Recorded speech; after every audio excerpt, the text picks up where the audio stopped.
What's up, everybody? You are tuned in to the Cris Style Mal. Podcast, episode 208. Big Energy Monday. Hope everybody's having a good day, whatever you're doing. You're at home, you're at work. We appreciate you tapping into the live stream today. If you're listening on the playback, we appreciate you too. Leave a comment in the comments section. Got a lot of things to discuss today. We're gonna recap college football, what happened in all the game or most of the games. We're gonna do some NBA topics today. Also talk about the NFL trade deadline and recap NFL Week 10 or Week 9 of the week. So until we get into that, Mo, how you feeling, brother? Feeling good, man. Feeling good. Great exciting games yesterday. Really, really good games yesterday. Some terrible injuries, but I know we're going to talk about that. But overall, man, I'm feeling good, man. How you feeling? I'm all right, man. I'm all right. Yeah. I can't wait to talk about your team, but we have time. Anyway, let's talk about this NFL trade deadline because it is until tomorrow. Tomorrow's the deadline, and it'll be all over probably what 4 p.m. Eastern Standard Time, I think it is. Yeah, 1 o'clock our time. Yeah. So we already woke up to a trade. Jalen Phillips, defensive end from the Miami Dolphins, he got traded to the Eagles, of course. I think it was for like a third round pick. It was a third. Yep, for a third round pick, and some picks. I think it was some other picks involved in it too. But we see the Eagles are definitely being active. They also trade for Jair Alexander. I think they trade for another corner too. But they're trying to bolster up that defense, correct some of the things that they have problems with. The second corner has been an issue for them. The Dory Jackson has not worked out like they hoped it would. So they're trying to get that together. And their defensive line hasn't been as great as it was last year. So Jalen Phillips, who's a young player but has injury history, but when he's healthy, he's one of the better defensive ends in the league. If he can give them any type of juice, that's just going to help them out. They brought back Brandon Graham, but he's a little older, but still, he still has some quality snaps in him. So we'll see how that helps their defensive line. But there's some other players that have been, talked about. Jermaine Johnson, defensive end from the Jets. I'm hearing Mika Fitzpatrick is open for business. I'm hearing Bradley Chubbs is another name to be looking out for. We've also heard about Breece Hall, Jacoby Myers, just to name a few guys that are on the trading block. What are your thoughts on the trade deadline? Who you think should be making moves, or who can help themselves to boost their chance to either make the playoffs or make a Super Bowl? There's quite a few teams that can make some moves. Like at the end of the day, it just seems like Howie's the only one that's picking up the phone call and actually trying to do stuff. Like for they got Jair Alexander, you got Jalen Phillips, and look, we all know how we feel about Jair Alexander. Like we're not the biggest fans of him in his current state and how he's been playing. He hasn't been the all-pro cornerback that we've known him to be as of late. But at the end of the day, they're making swings. They're trying to put some more rotations on that defensive line and that defense. So just in case if anybody were to go down, they can feel confident in who they can replace them with. At the end of the day, I think there's a slew of teams. Like I think the Bills, even though they had the big win last night, I think they should be making some phone calls. Obviously, with the Chargers, they're having O-line issues right now with them just losing O-linemen left and right. Maybe there's a potential trade for them to potentially get some moves. I think there should be a couple sellers. Obviously, I think the Saints should be sellers. Obviously, the Dolphins seem like they're already in sell mode. I think the Jets should be in sell mode. I think at this particular time, I think the Commanders should start considering maybe trading off some assets to maybe add some depth into their draft stock, because obviously with that unfortunate injury to Jaden Daniels, he's going to be out for the foreseeable future. It just seems like they're the team that it got struck with the injury bug. So maybe it's time for them to maybe consider some of the assets they got. Like I don't know, maybe you can. I think Marshawn Lattimore is injured too, so I thought maybe he could. Yeah, I thought maybe he could have been a guy they could have potentially maybe traded for somebody who might have been desperate for a cornerback situation. I just think there's a slew of guys. Even your Chiefs, I think your Chiefs can obviously consider anybody who's in championship contender mode, who has a chance to make a run in the playoffs, I think should all have phone calls, Lions, everybody. Because at the end of the day, I don't think there is a team where you could just look at and be like, this is the solidified best team in the league right now. I think there's a lot of good teams, really good teams, but I don't think we have that great team where I think it's just bona fide. They are the team to beat in the NFL at this particular time. So I think that makes it for a very interesting playoff and obviously a interesting second half to the season. But I think everybody should be on the phone call who has an opportunity a playoff run. Yeah, I agree with you. All the contenders need to be on the phone making deals. I think if you're Steelers, you probably need to go in there and looking for another wide receiver to bolster up this offense, maybe even something on defense too. Even though their defense played pretty well yesterday against the Colts, but still, it doesn't hurt for them to add some more players. As far as my Chiefs, I still want them to go get a defensive lineman because Josh Allen had all day yesterday. He had all day. They did. I mean, even though he got sacked a few times, but those are more so him just scrambling around and getting hit. But we definitely need some another pass rusher to add to this defensive line. I would say for Buffalo, I still think Buffalo needs another wide receiver. I think their tight ends perform pretty well, but that Khalil Shakir is pretty solid. But I still think he needs another number. He needs a number one. He needs a number one wide receiver. You know what I'm saying? So I still, if I was Buffalo, I would still be looking around. I would be calling the Raiders for Jacoby Myers, like what y'all want.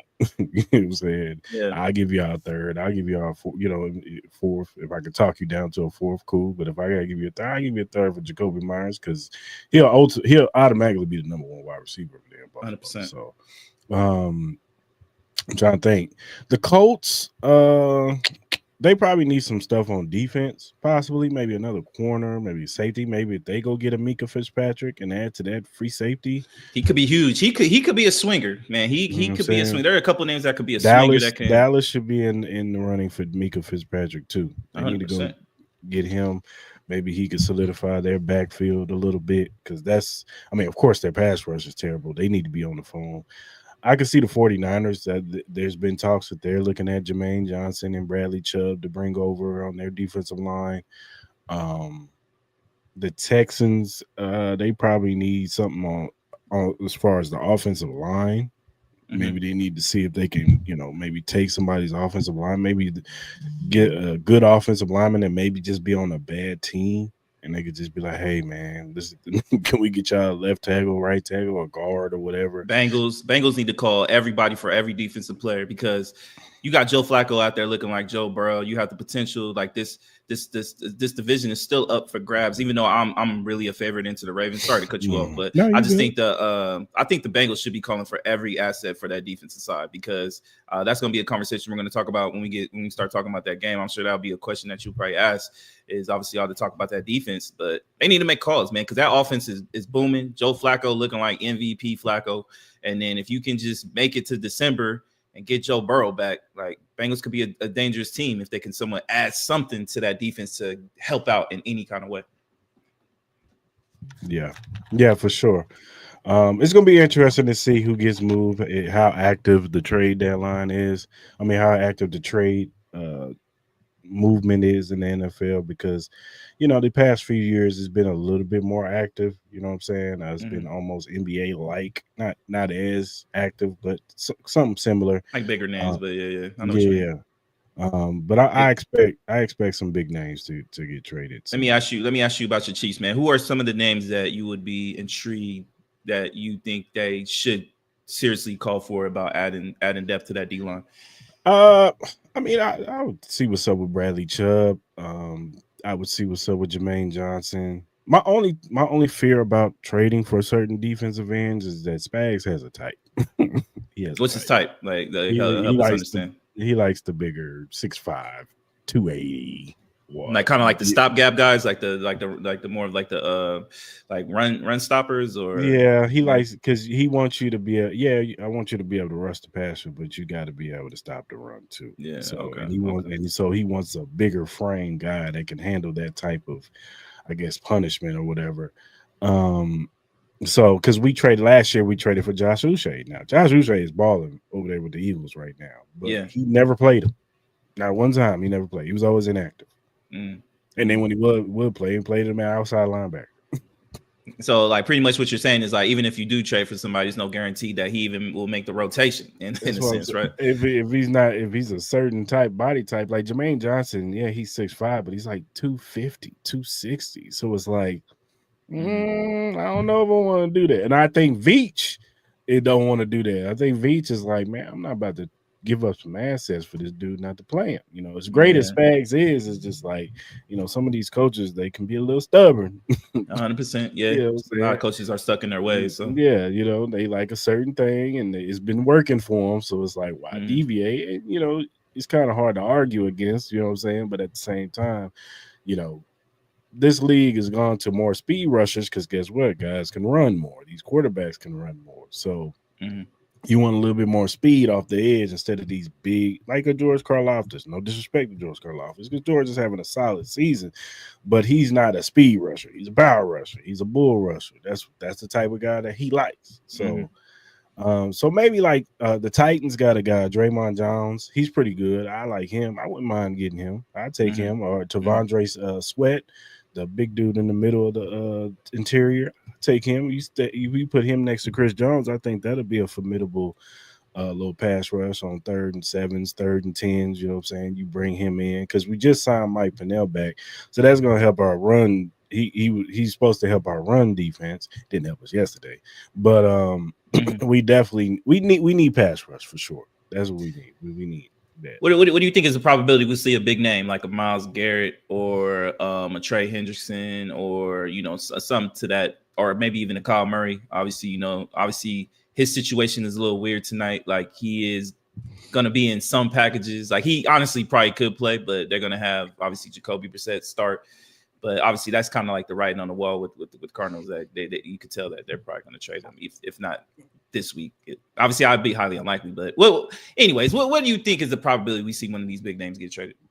I can see Trey Hendrickson getting traded. I don't see Myles getting traded. Myles will be more of a situation you would wait till the offseason because drafts, yeah. You'll get more suitors, you'll get more people to be like, hey man, I'll give you a 1st and a 3rd, or I'll give you this. So you know what I'm saying? Like you'll get way more teams to bite. Whereas now, you know, the cap, they gotta watch for it. You know, it's not as much money. Even the ones that got the big cap space, you know what I'm saying? They ain't gonna try to do too much because they got to try to keep as much because they still got guys they want to pay next year. So, but I could if any team were to make that move, it would probably be like a New England because they have a lot of cap space and they're looking good right now. They look like the best team in the AFC right now. So, even with the game that they had against the Falcons yesterday, they still look like the best team in the AFC right now. So, you know, it's gonna be interesting to see who gets moved though. The Mika Fitzpatrick one is kind of interesting. I could see him definitely, you know, changing the team. Hell, if you're the Bengals, maybe you go get him. Yeah, because you need all the help you can get. You know, I think this is a good question. I want to ask you. Out of all the teams that you think are going to be potential sellers, who do you think is ranked number one as far as the assets that they have that would intrigue the most teams, and as far as like who they think they can probably potentially poach off of that team?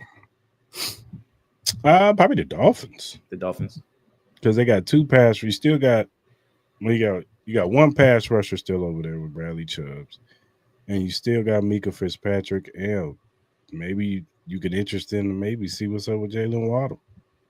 Yeah, Jalen Waddle, Devon Achane, obviously, you know, him too. Devon Achane, you know what I mean? Like you can always rotate running backs. You already drafted Ollie Gordon, so you know what I mean? It's the potential there. Well, you got Ollie Gordon, you got Jalen Wright, who's still there too. So maybe you just go with a 2-hitter monster with those two because Jalen's more of a speed. I know you ain't gonna trade Tua, but Tua, you ain't gonna trade Tua yet. But nobody wants to. Nobody wants to. Nobody wants to.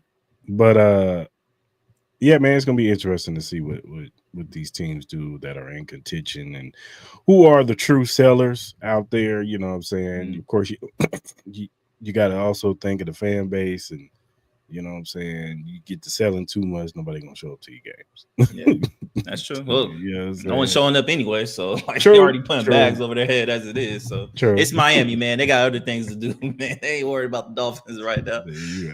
I'm just talking like other teams like Tennessee, or I know it's bad in Tennessee right now, but there are still some fan bases. They'll suffer. They'll go to the game. I ain't gonna lie, Miami football has not looked good the last couple weeks with the Hurricanes and the Dolphins, man. It's not looking good. But hey, man, if we have any trades that break during our show, I'm sure we'll talk about it. Yeah, for sure. Always now up. Something happened? Breaking news? What's going on? I just got a buzz. I don't know what it was. Probably nothing.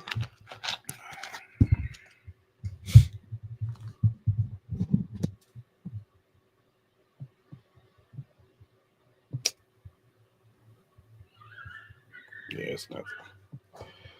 All right, good people. Let's get into some college football. Oh, real quick. Jordan Schultz has reported that the Commanders are open more now to trading several players. So we'll see who that means. Yeah, they said O-line Andrew Wiley and O-line Nick Allegretti are both names that have been talked about. 2 former Chiefs.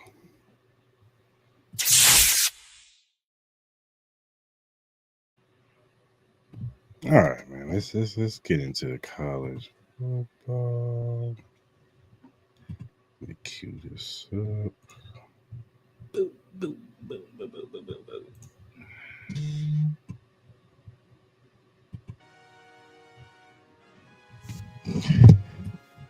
All right, man.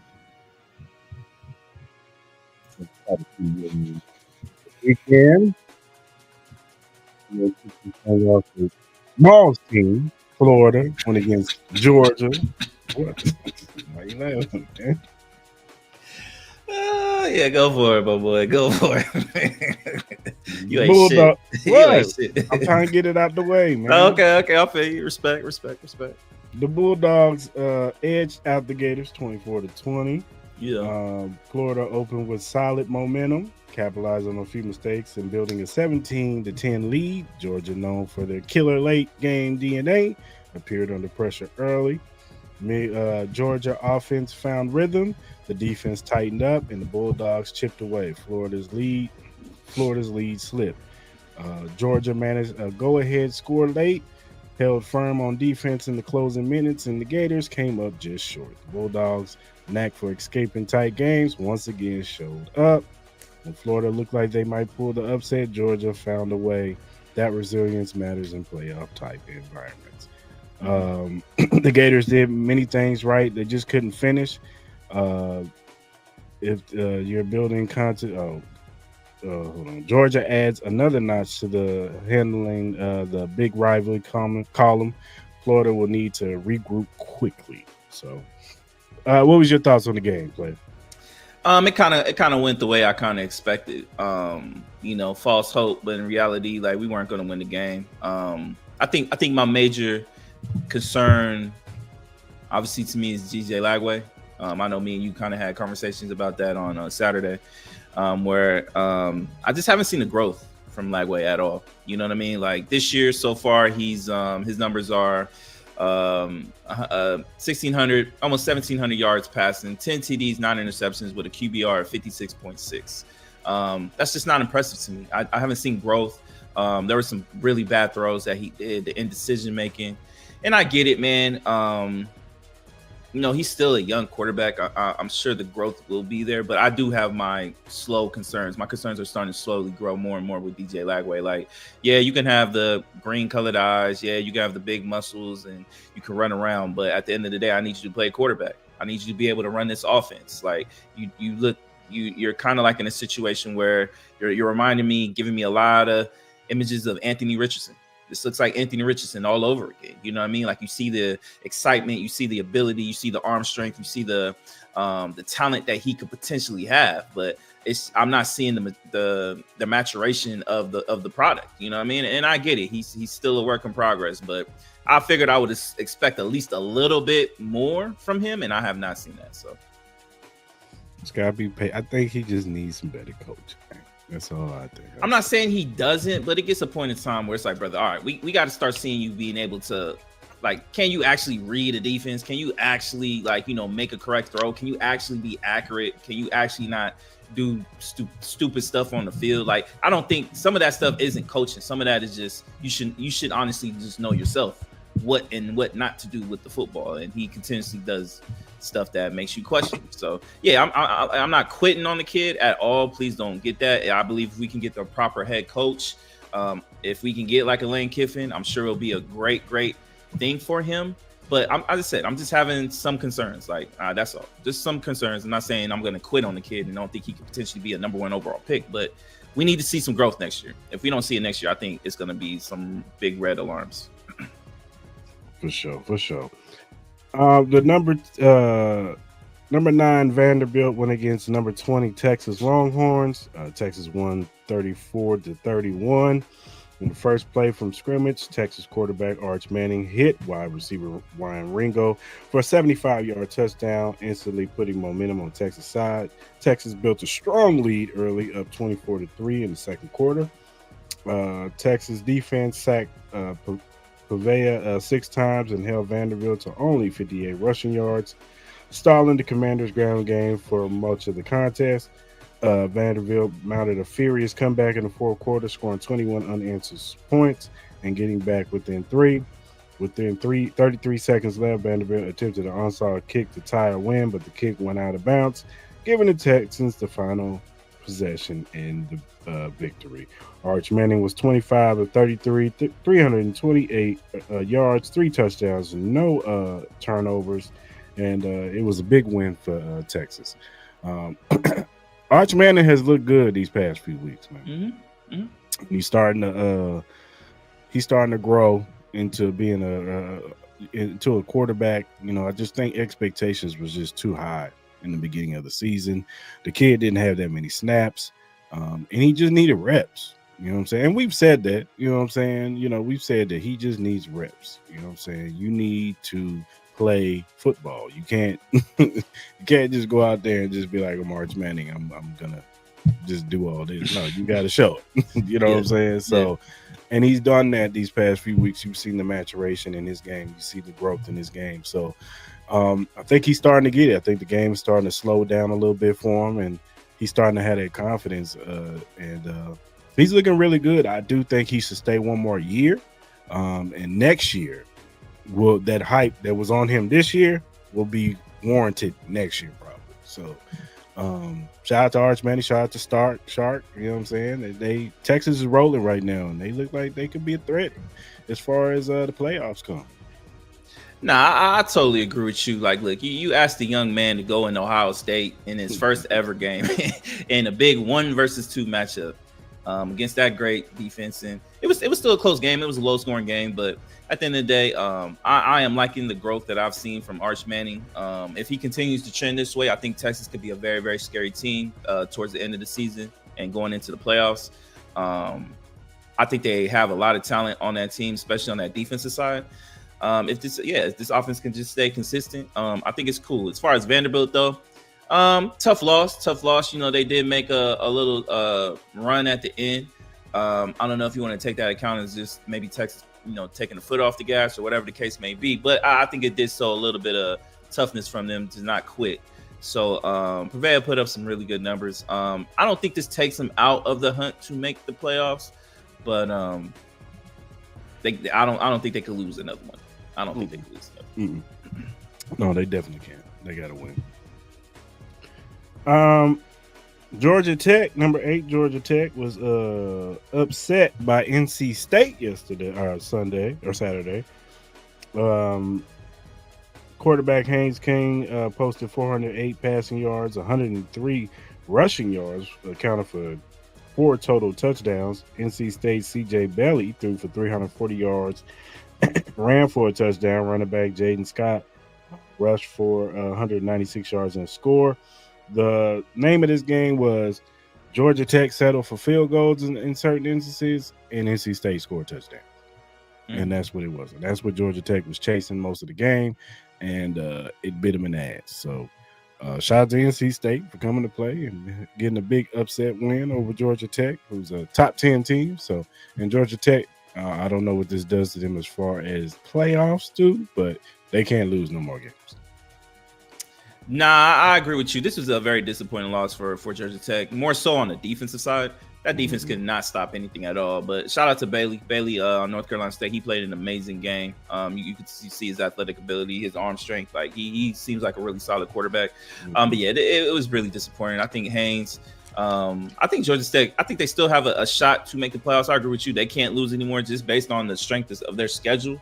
But I think they should still be the favorites to win the ACC. I think they're still probably the best team in that conference. But yeah, it's just a tough loss, man. That Georgia Tech defense gotta step up, man, and help out that offense. That was the main reason why they lost that game. Yeah. Number 10, Miami loses to SMU 26-20 in overtime. Miami struck first. They scored on the 36-yard touchdown pass from Carson Beck to Joshua Trader early, jumped to a 7-0 lead. SMU responded. Quarterback Kevin Jennings connected on a deep strike to pull the Mustangs even. Miami outgained SMU in total yards, but struggled to convert fully. Miami posted 433 yards. SMU had 388. Penalties and missed chances hurt Miami. They committed 12 penalties for 96 yards with stalled drives. SMU defense made key plays in overtime. Free safety Ahmad Moss intercepted back near the goal line, setting up a SMU winning drive. Final play in OT, SMU ran the ball and capped it with a 1-yard touchdown run by TJ Harden to seal the win. Miami. Damn, man. It's not looking good for Miami, man. I don't think they're going to make the playoffs. And even if they do, they're going to be a first-round exit. Because I don't believe in them. Carson Beck has shown that when the pressure is on, he folds. Even Topanga agrees with me. Yeah.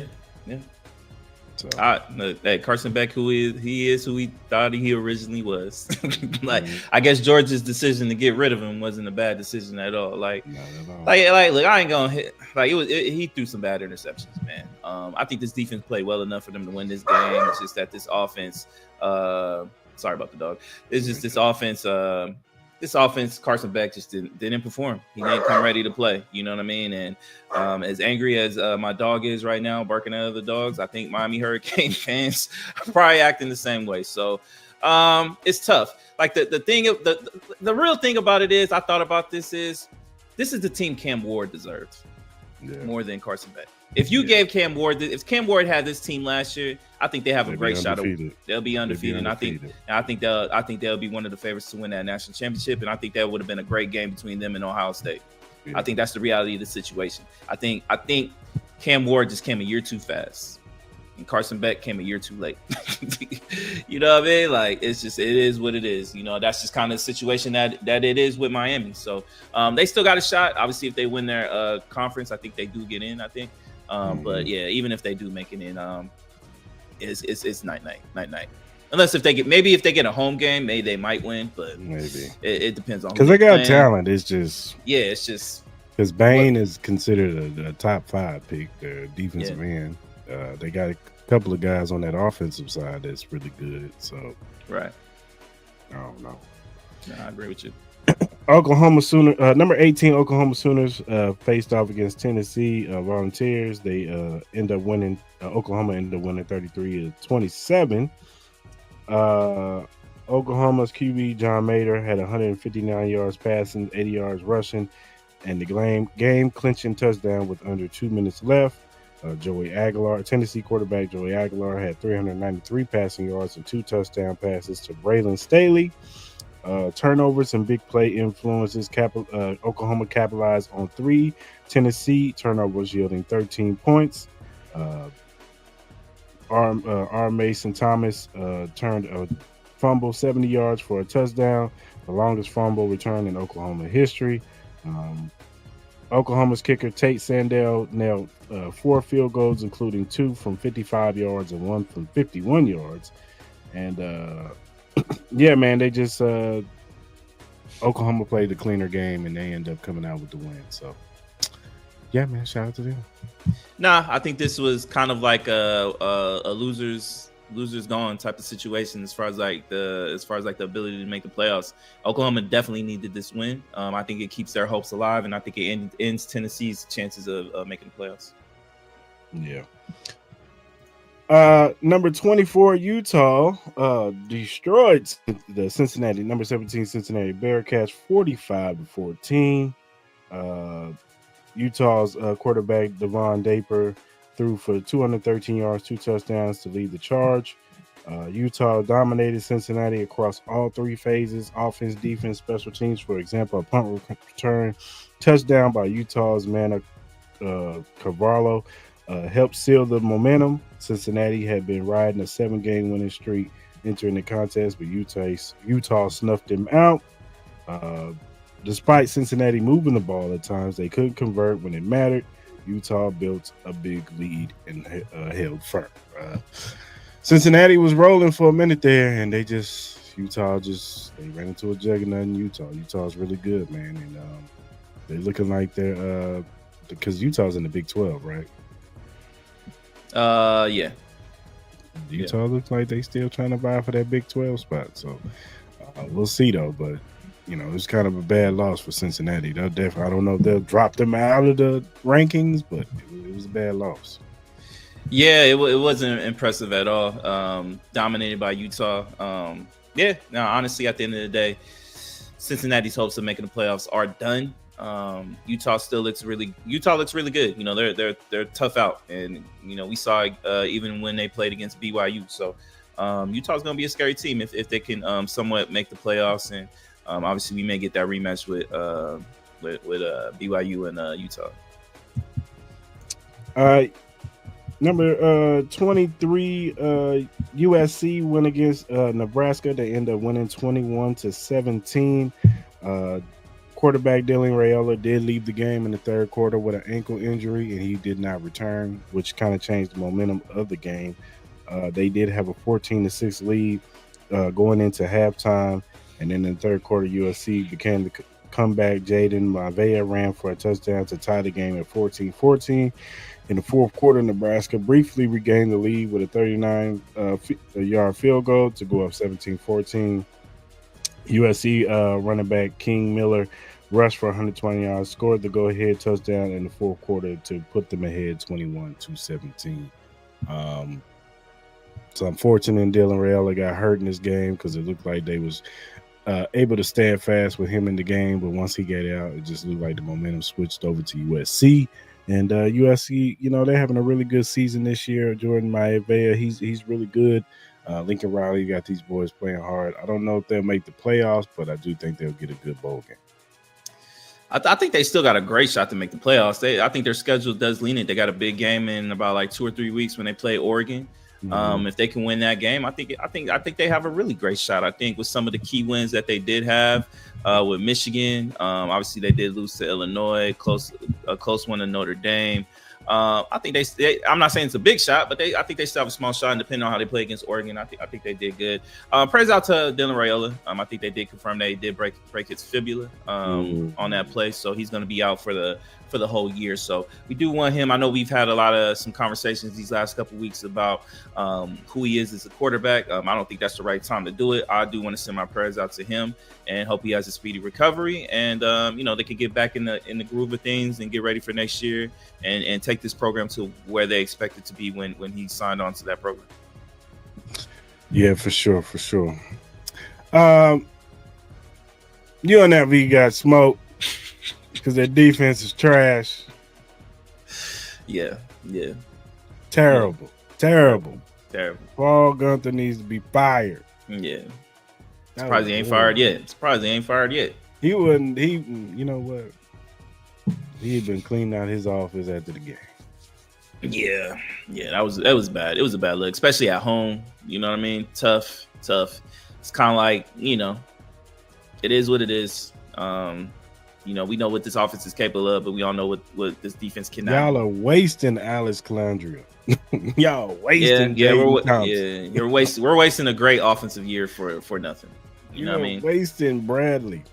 Like, come on, man. It These teams can score damn near on any team, I think.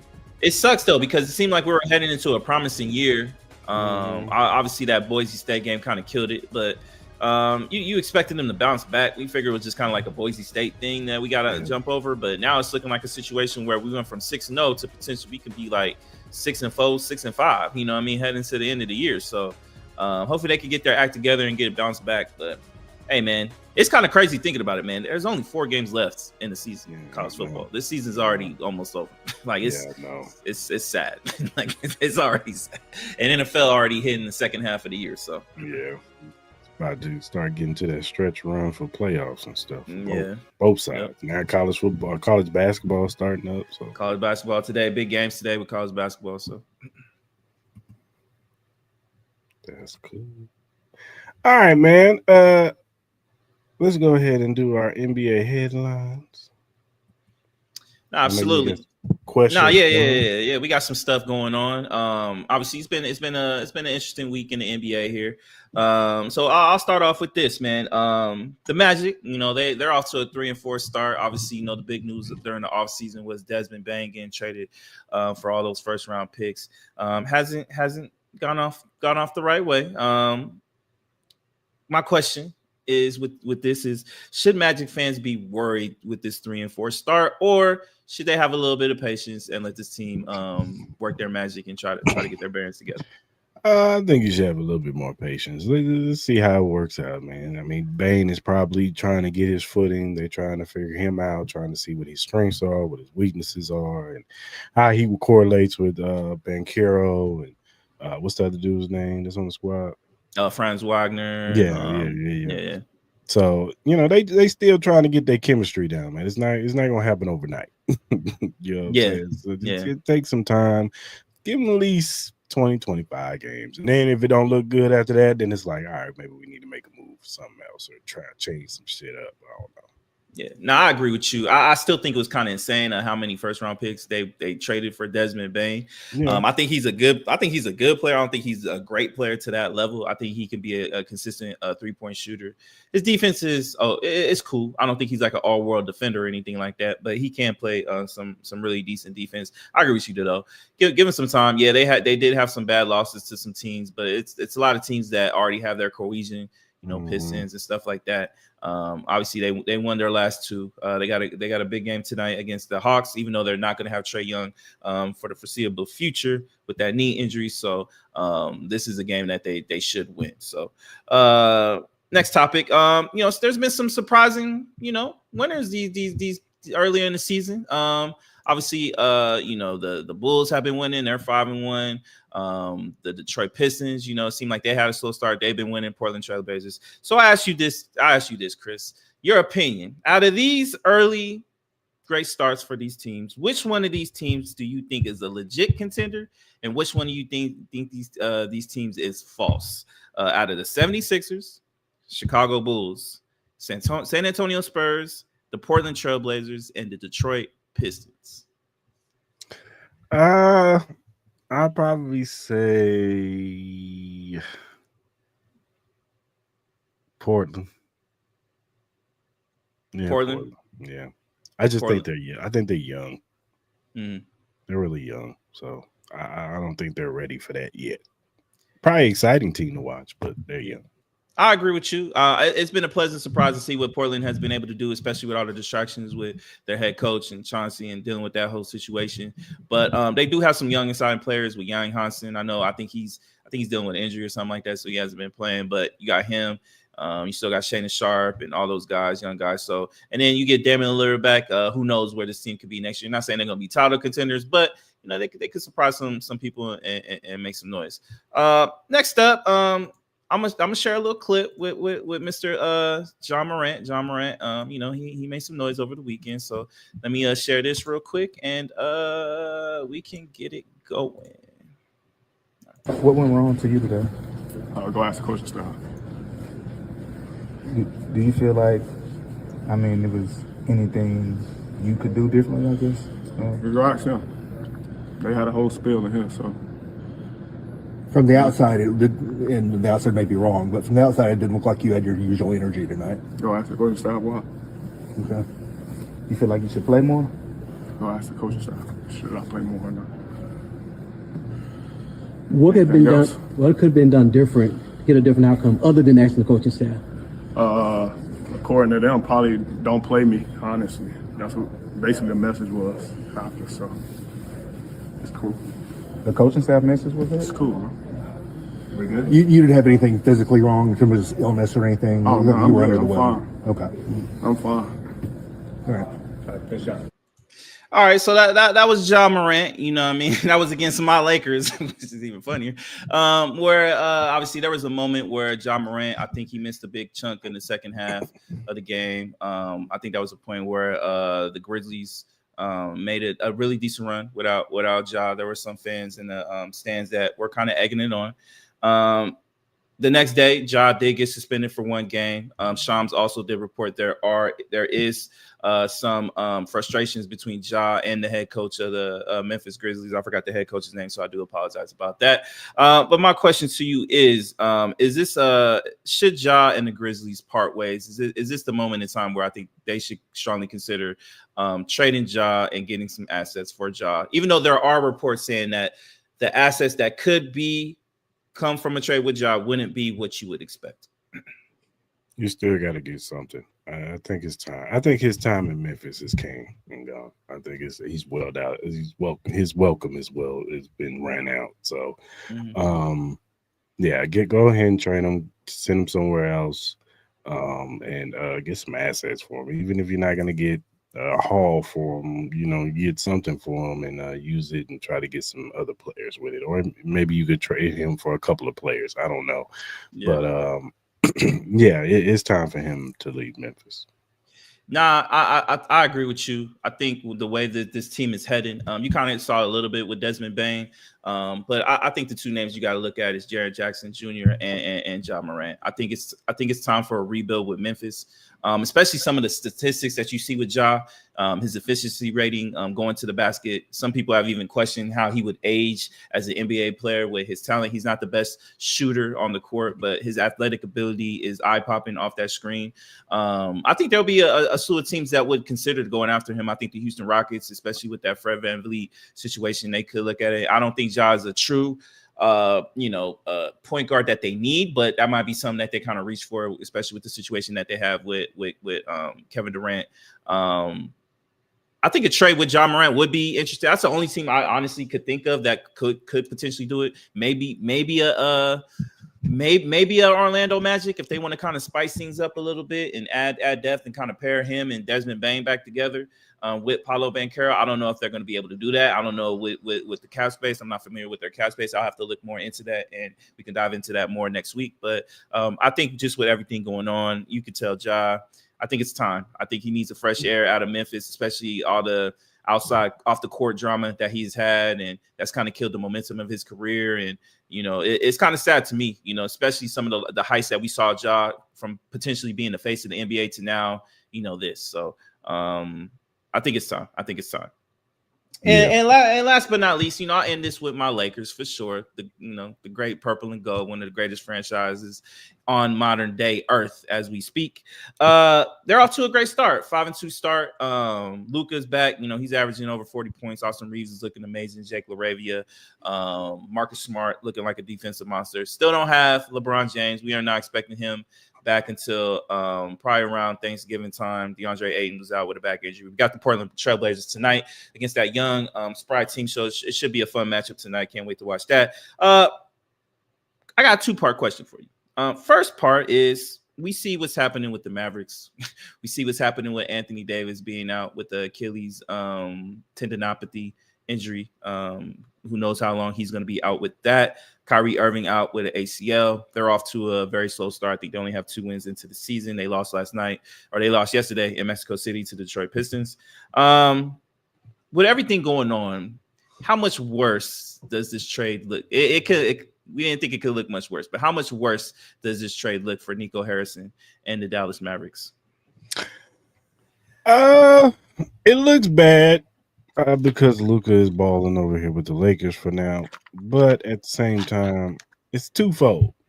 It's bad, but it's good because he did get I'm not saying Cooper Flag is gonna be Luka, but he did get a young, promising player out of the whole deal. At the end of the day, he did get somebody who's going to be their future and has high upside to be one of the faces in this league, for the foreseeable future.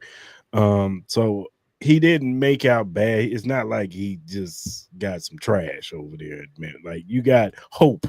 You can see a pathway of them eventually competing again, you know what I'm saying, and being the championship level team. Right. So it looks bad now, but big picture wise, no. Big picture wise, nah, you got hope because I agree with you. You do got Cooper Flag, but it still looks terrible. You traded. We don't know if Cooper Flag will ever even sniff what Luka is. You know what I mean? Luka is a transcendent player that the Mavericks had that they should probably still have. And I thank Nico Harrison every day that he decided to make one of the dumbest trades in modern day history, sports history. So it's not looking good. You traded an athlete. I love Anthony Davis, but we know his injury problems. Kyrie Irving is an older player. Klay Thompson is an older player. This team is just in a weird spot. You know what I mean? I feel like this team should probably be in the spot where they should probably center this team around Cooper Flag. But since this team just came off of an NBA Finals trip not too long ago, and with the assets that they do have, you're going to kind of talk yourself into you guys having a potential chance to make a run. Now, if everybody gets healthy and everybody stays healthy, which is probably the biggest question, you might have that out. You might have that chance, but it's not looking good right now. As far as my second part goes with the Lakers. Obviously, there's been a lot of conversations with LeBron James and his commitment to the team. Even there's been reports about LeBron James, and he's not sure how committed he is. Some people even question his injury and whether this is real or not, or is this just a ploy of him trying to see whether this is the team he wants to play for this year or ask for a trade.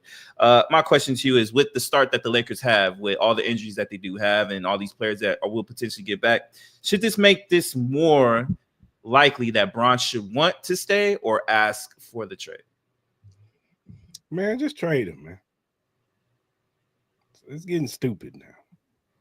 He has no trade clause, so he'll have to be open to that. LeBron. Should Bron want to trade? Should Bron want to trade, or should he want to stay on this team and actually have a I think he should stay because this is a team that's ready to win a championship.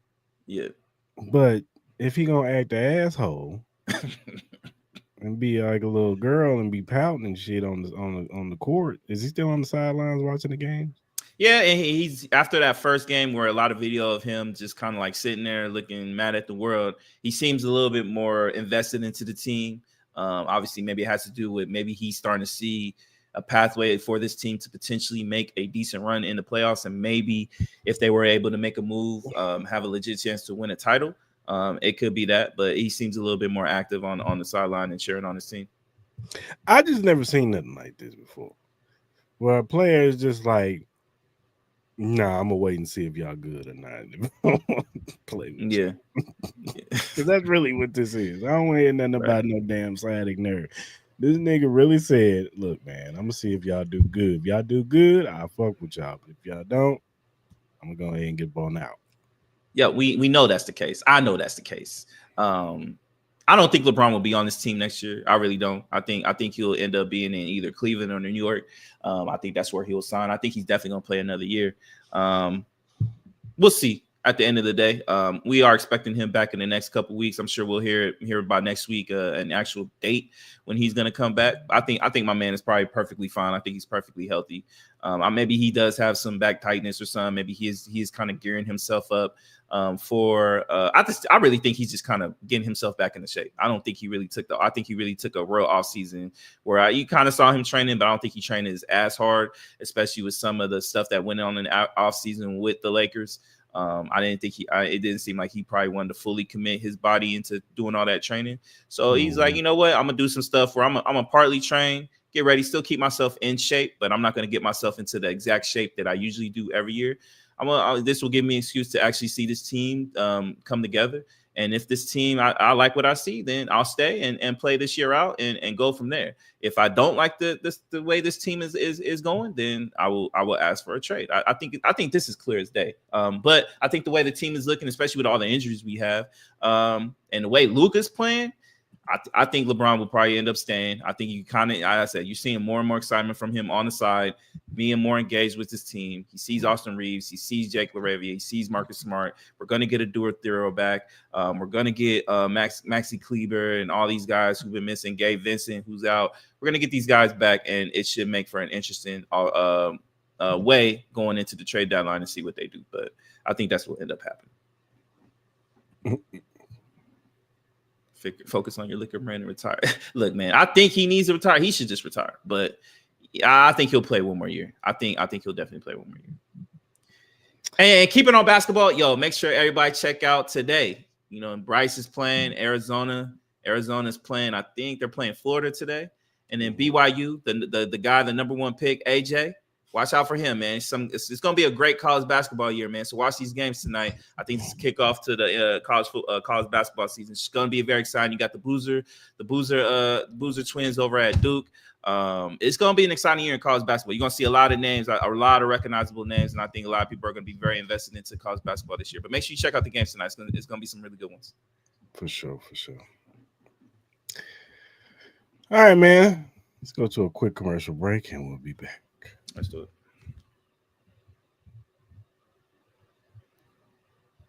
Introduce yourself to Magnet, the ultimate sports drink. Are you ready to take your performance to the next level? Do you want a sports drink that eliminates the muscle cramps and fatigue when working out or training? Meet Magnet, the sports drink designed for athletes who refuse to settle for mediocrity. It's power-packed electrolytes and rehydrates and restores balance with their scientifically formulated blend with magnesium that fights fatigue and boosts endurance. It has natural ingredients made with real fruit extracts and no artificial colors or flavors because your body deserves the best. It has delicious flavors like mixed fruit and watermelon that keep you revitalized and ready for action. It will boost your performance with essential vitamins and minerals. Magnet fuels your workouts, helping you crush your goals. Join the Magnet movement whether you're training, competing, or simply staying active. Magnet is your go-to refreshment for peak performance. You can order it now on our direct link at drinkmagnet.com. Also, use promo code Cris Mal to get $5 off your purchase. So don't wait. Again, that promo code is Cris Mal to get $5 off your purchase. Get Magnet, push your limits, fuel your passion. Shout out to Sports Magnet Drink. All right, man. Let's do some NFL contenders, pretender.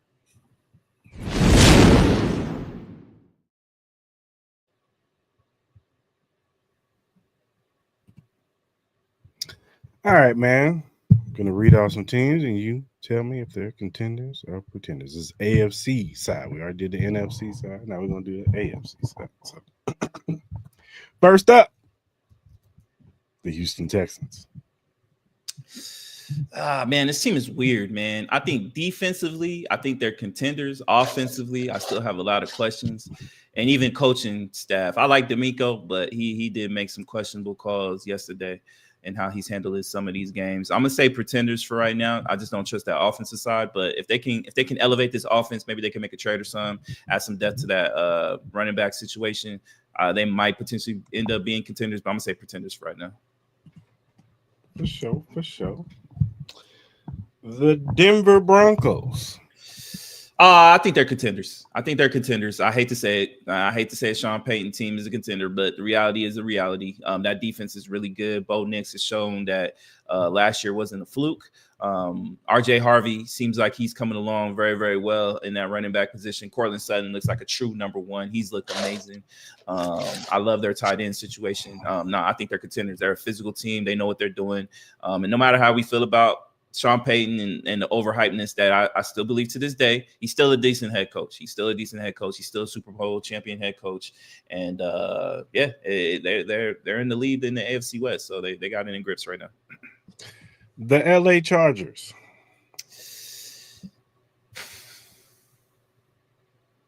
I'm going to say contenders still. I'm really in fear of this O-line problem. I think Joe Al's probably out for the year with his knee injury. That looked nasty. Said it was a high ankle sprain. High ankle sprain. All right, well that's good. I didn't know what the diagnosis was. High ankle sprains are tricky, so that's assuming he's probably gonna be out for another month. But if they can hold on and win some really tough games, I think Justin Herbert has played really good. I think his offense can hold out a little bit, and I think this defense hasn't played bad as well. I think they can beat contenders. They just got to hold out and try to get healthy, man. I think that's just their biggest issue. But you got to have faith in the Harbaugh team. Pittsburgh Steelers. I'm still saying pretenders to me. Like, I know they had a win against the Colts, and we'll talk about that here. I think that was more of a Daniel Jones popping out and showing the Daniel Jones that can scare a lot of people away. You know what I mean? Like, hopefully it's just a blip for the Colts. But at the end of the day, I'm gonna still say pretenders. I still don't like their running game. I'm still not a fan of their core receivers outside of DK Metcalf. And that defense, they had a big game yesterday, but are we going to see that every week? I don't know. So the Buffalo Bills. I'm gonna say contenders. I know there's still a lot of questions on that defensive side, but you got Josh Allen. I would expect the trade to be made here in the next 24 hours, and then add some depth in either the defensive side or something. But I'm gonna say contenders. I think you have to put them as contenders. The Baltimore Ravens. Look, I know they're only won 2 games. Or 3 games now. I'm saying contenders, bro. I think they're going to win this division. I still think they're going to win this division, and I wouldn't be surprised if they make a trade. But yeah, it's Lamar Jackson, man. It's Derrick Henry. This team is still legit. This division is still up for grabs, and I think for the most part, I think they got through the meat of their schedules. For I think their toughest part of the schedule. I could be wrong, but I have faith in this team, and I'm gonna say they're contenders still. The New England Patriots. I'm gonna say contenders, man. Drake May has made me into believer. I'm liking what Mike Vrabel has with this team. You see me and you both talked about how this defense can be one of the best. They're young, but they could be one of the best ones. And you said it earlier. They have a lot of cap space where they can make a big time trade. They can add a Trey Henderson if they want to give a first round pick. They have the capabilities to do that. If they want to get a big time running back to add depth, because I know there's been a lot of conversation of them adding depth to the running backs. Even though I've liked what Ramondre Stevenson and even what Trey Henderson has looked the last couple of weeks, he's looked explosive. They actually look like they're actually starting to trust him and give him the ball. So Stephon Diggs is looking really good. Keon Booty's looking amazing. Drake May's, I think, in the MVP conversations. I think they easily got to be contenders. The Indianapolis Colts. Man, after yesterday, I would say contender for sure. I'm gonna still say contender though to a degree. I'm only basing off this year. I think Daniel Jones has looked really good. Maybe it was just a bad game. I have to see another bad game for him for me to take him off. But I still like what's around him. You still got Jonathan Taylor. You still got Michael Pittman. You still got Joshua Downs. I think this defense is still legit, still very opportunistic. I still like it, and I think they're easily going to win this division. So they could easily still be the number 1 seed. Jacksonville Jaguars. Nah, pretenders, man. Come on, man. What are we talking about, man? What are we talking about? Jacksonville is in disarray. Like, yeah, they barely beat us. Probably shouldn't have. Geno Smith didn't fucking double clutch that shit. Like, my man Lockett was wide open. Yeah, I'm gonna say pretenders, man. Travis Hunter, he's out for the foreseeable future with a knee injury that he suffered in practice late in the week. You having issues as far as like trust with Brian Thomas. You got fans in Jacksonville asking for him to be traded, which is insane to me. Like, I get Brian Thomas hasn't had the year that we thought, but I think a lot of that has to do with I don't think they feature him as much as we expected him to be. Like, I expected him to get the ball thrown to him like Jamar Chase, but that hasn't been the case. So, and then obviously, their running back situation, I think Travis Etienne has been playing really good, but their defense has been inconsistent. And I still don't trust Trevor Lawrence right now. So pretenders. And your favorite, Kansas City Chiefs. Fucking pretenders, man. This team is terrible, dog.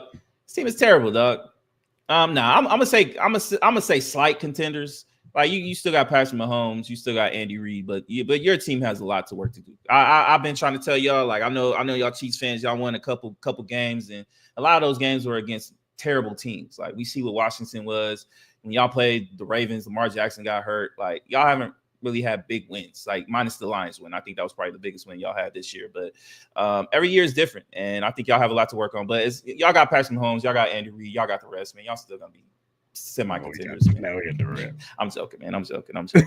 Yeah, seriously, y'all still got Andy Reid, y'all still got Patrick Mahomes. I still think y'all be in contending conversations, but I don't think y'all gonna be the team that y'all think y'all are in the playoffs and have the dominant fashion. Like I get it, y'all got Rashee Rice, but y'all have a lot of question marks on that team. For sure. Right on, dog. Oh, Mark says we're not asking about the Bengals. Do you think they're contenders or pretenders? They're something. They're TBD. They're TBD. Offensively, they're contenders. If they defensively, they're the worst team in the league. Nah. All three of us can probably score on that defense. Yeah, so it's TBD. We'll see what they do in the trade deadline. Yeah, for sure.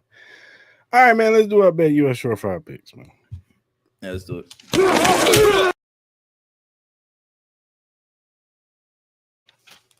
You know what? I'm gonna go first. Go for it.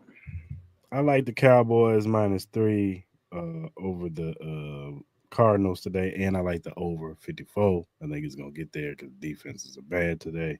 I also like the Pistons over the Grizzlies -4.5, and I like the Knicks 12.5 over the Wizards. I like the Cowboys -3 tonight. I don't trust the Cardinals in that whole situation, but then again, I don't trust the Cowboys defense, so it could go any way. So take it at your own risk. I love the Bucks -6. Pacers are missing half of their team. Giannis is playing out of his mind. I think it just sets up, and obviously, I think they're still pissed at what happened last year in the playoffs. So I think the Bucks -6 is easy, and I like the Heat +8. I'm not saying they're going to beat the Clippers, but they will keep it close. You know, we know the Heat, even against the Spurs and even yesterday against my Lakers, they're going to make it tough. They're going to make it tough. I don't think they'll win the game, but I think they'll at least cover the +8. For sure. I know I haven't been showing the graphic to go sign up for BetUS, but we got a strike from YouTube. They was claiming that we can't promote betting things, whatever, unless we have a real contract with them. So whatever.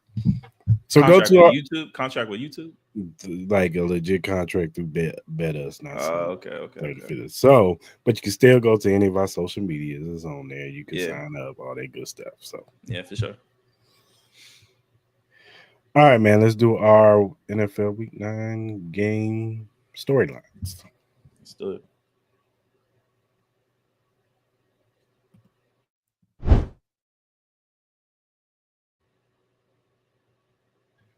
All righty.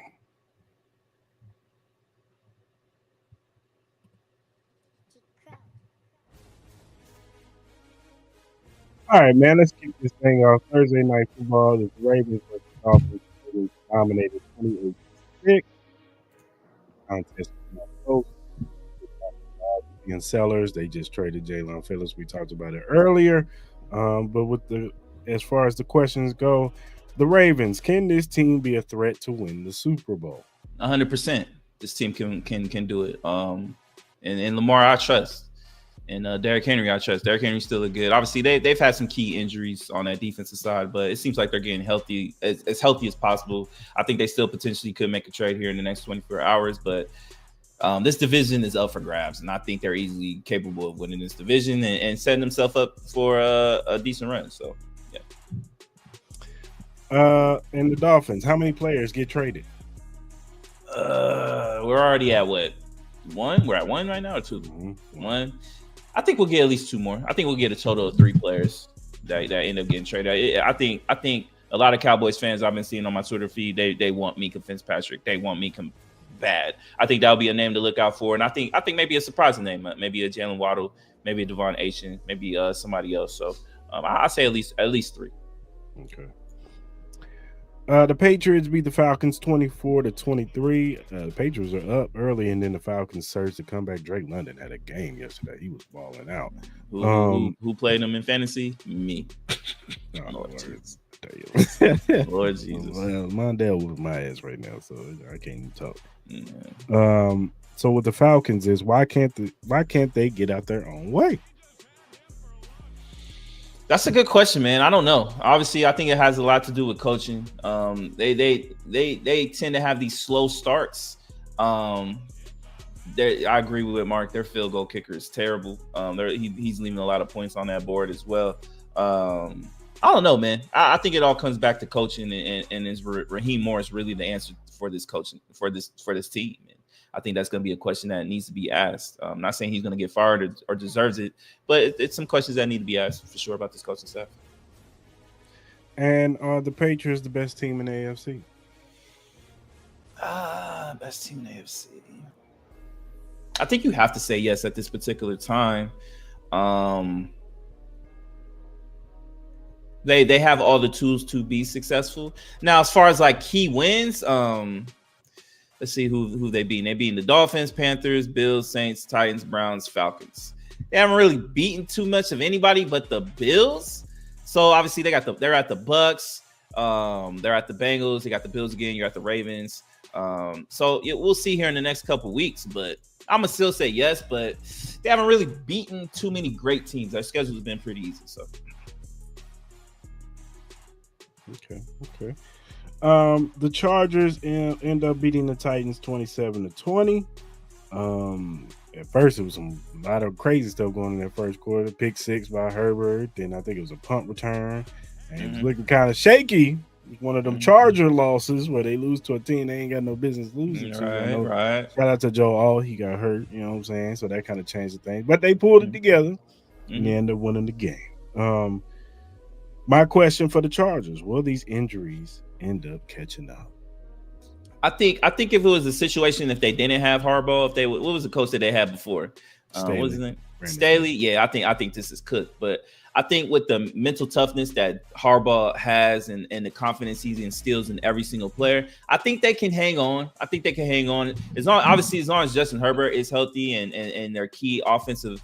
Obviously, they lost y'all, but if Justin Herbert stay healthy, I think they'll be fine. I think we've seen a lot of growth and maturity with Justin Herbert being able to win these games. Again, if this was Staley coaching this team, I think they lose this game. I think they lose this game, and I think they lose it by like 14. I think the toughness of Harbaugh will help them prevail and still make the playoffs. And with the Titans, outside of head coach, of course, what should be their number one priority in the offseason? To get the best out of Cam Ward. Oh, man. Build up this offensive line. They got to build up this offensive. They got to protect this kid. This kid is getting killed, man. Like you got to start with that O-line. Protect him. Give him the confidence to stand back there and make the throws. We all know he can do that. I think getting the assets of wide receiver, running backs, and all that. I think that could be secondary. I think you can make any receiver look good. They got to get that O-line fixed. I agree. The Bears beat the Bengals 47-42. Finally, the Colston Loveland gets the ball when I drop him in fantasy.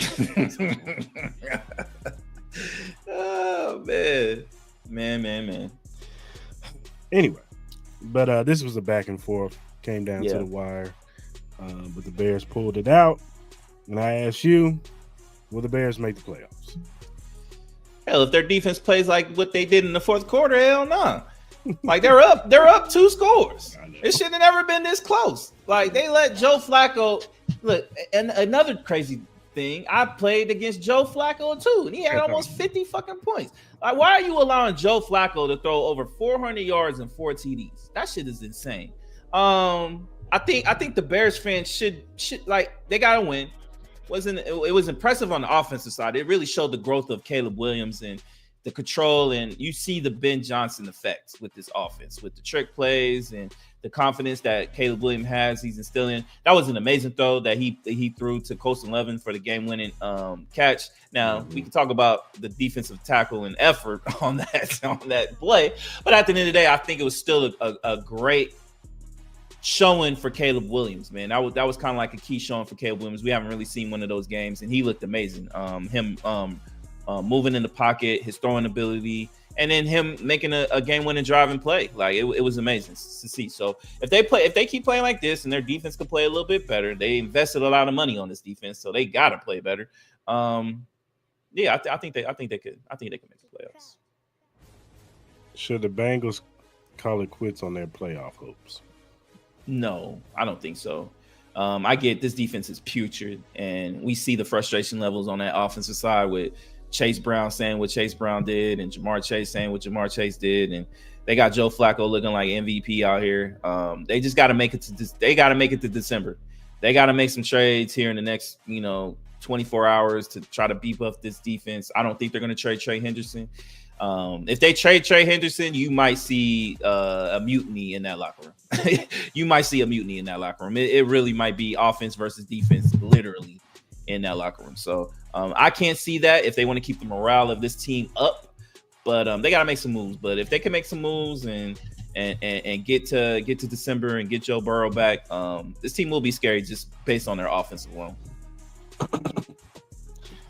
The Steelers beat the Colts 27-20.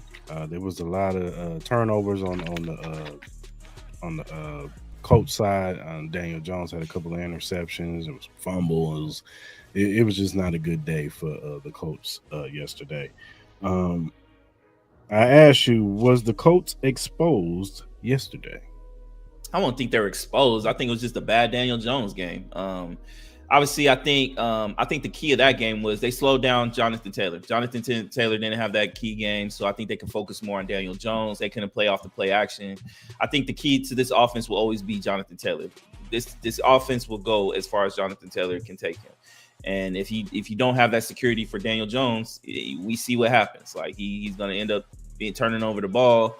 They're gonna, these defensive linemen are gonna pin their ears back and just go full fledged at Daniel Jones. And we started seeing some of the New York Giants, Daniel Jones, but they got to find a way to get Jonathan Taylor going. For the Steelers, did the defense turn the corner? I don't know, man. I don't know. I think it was just like one of those games where they looked really good. I don't know if we're gonna get this consistent effort and play from them. We'll see. Right now, I'm gonna say no. But if they keep playing like this the next couple weeks, then I have a right to change my mind. The 49ers beat the Giants 34-24. Look, man, the Giants are holding on as much as they can. Yeah. It's just Jackson Dart played really good for the most part. He played pretty good. As far as the 49ers, can this team make a move to make them contenders? I think they can. I think obviously it does hurt that they don't have Fred Warner or anything like that, but this team's still playing tough. You're going to get Brock Purdy back. You're going to get some of your offensive pieces back as well. As long as Christian McCaffrey stays healthy, he's looking like MVP Christian McCaffrey right now. I think they can. And does this team have hope for next season? Yeah, absolutely. You get Cam Scatterboo back, you get Malik Neighbors back, you add some depth to this team, whether it's in the draft or free agency. I think a lot of players will start looking at the Giants, especially with Jackson Dart playing. Obviously, he'll have another year in his belt, another confidence. I think they got to keep Brian Daboll though for Jackson Dart. I think they got to.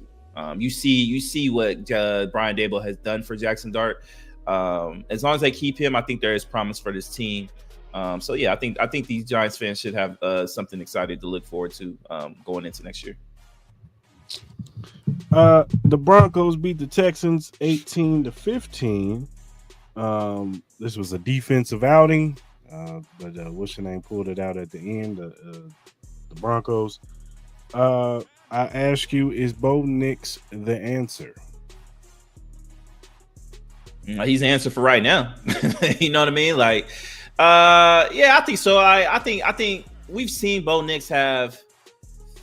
Like, look at that game they had against what was that game where they came back? Who they played? The Giants. They played the Giants. He had that terrible start to the game.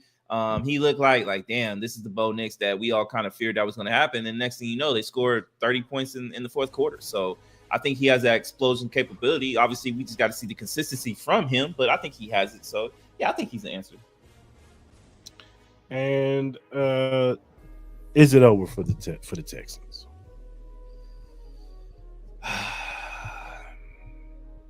I'm gonna say yeah. I'm assuming CJ Stroud, which was a nasty hit yesterday. I'm assuming he's probably not gonna play this coming week. That was a dirty hit, by the way. It was a dirty hit. I don't know why my man had his hands up, acting all dumb, but at the end of the day, hopefully CJ Stroud is okay. I expect him to get held out, and then obviously if you got Davis Mills, or whatever his name is, being the quarterback of that team, it's going to be a long day. So yeah, I think they're done. The Vikings surprisingly beat the Lions 27-24. JJ McCarthy, who he started, he came back and he looked really good in this game. The Lions, they had their moments, but there were some bad, moments. The fumble by David Montgomery, the block punt, the block field goal. Like, it was some bad moments in this game. So that led to the loss, to them losing. I asked you, did JJ McCarthy show that why he was a first round pick? Yeah, I can't even deny it, man. Going on the road and winning in Detroit after coming off that injury, man, he looked really good. He looked confident within that offense. So, and he made and honestly, that last throw that clinched the game was a hell of a throw. So, hey, man, I'm gonna give props when props is due. Yeah, Jason McCarthy looked like they made the correct choice. So, if you can keep getting this, hey, I'll change my mind about JJ McCarthy. I have no problem admitting that I'm wrong. And for the Lions, was this a disappointing loss? Yeah, honestly, it look. I don't know if you saw my Twitter. I do not know why Detroit Lions have a problem throwing the ball to Jamison Williams. He's your second, if not tied with Jahmyr Gibbs, as your most explosive players on that team. You should be finding ways to get him the ball. Yeah, you don't want to stop getting the ball to Amon-Ra St. Brown, Sam Laporta, and all those type of guys, and David Montgomery's. But come on, man. We saw once you start throwing Jamison Williams that ball, just what he could do. Like, they need to figure that out. That OC he's made some questionable calls. Jared Goff, he looking a little skittish in the pocket again. Obviously, they couldn't get Jahmyr Gibbs off. I thought the Minnesota Vikings defense played really well, but it definitely gave me pause about this Lions team for sure. I think this is one of the teams that need to really consider either making a trade or change the way they call these games, because I'm not liking what I'm seeing. The Panthers beat the Packers 16-13. We all know Tucker Kraft. He went out with an ACL tear. Yeah. He's out for the season. So, it showed when he was out of the game. Their offense wasn't that good. So they weren't good before that, but I try to tell y'all. I try to tell y'all. Y'all think I'll just be saying shit just to be saying shit. Mark, weren't you the one? Mark, come on, Mark. You kind of said the Packers were legit contenders, man. What's up? What happened to that offense y'all were preaching about, dog? They number one wide receiver got hurt, man. That offense is trash. That offense is trash. Jordan Love ain't like that, bro. We gotta start having real conversations about Jordan Love, bro. You paid him over $300 million, and this is a consistent offense that we're getting. Come on, dog. I couldn't wait to get to this. My bad. Go ask your question. My bad. I'm jumping. I'm jumping fade. My bad. Let me calm back. Let me come reel it in. He was ready, boy. Pitbull. I was trying to say, man. Is the Panthers a wild card team? Yeah, because the NFC is kind of weird. NFC is kind of weird. You know what I mean? Like, they still have a shot to win this. I wouldn't say they have it. They still got a small shot to win this division. Obviously, the Buccaneers are the favorites. They still got it. I'm talking about percentage wise. They still have a shot. They're not out of it, but I still got the Buccaneers winning. But at the end of the day, yeah, I think they got a shot. It's weird. It's weird this year in the NFC. I think it's weird. Period. Yeah.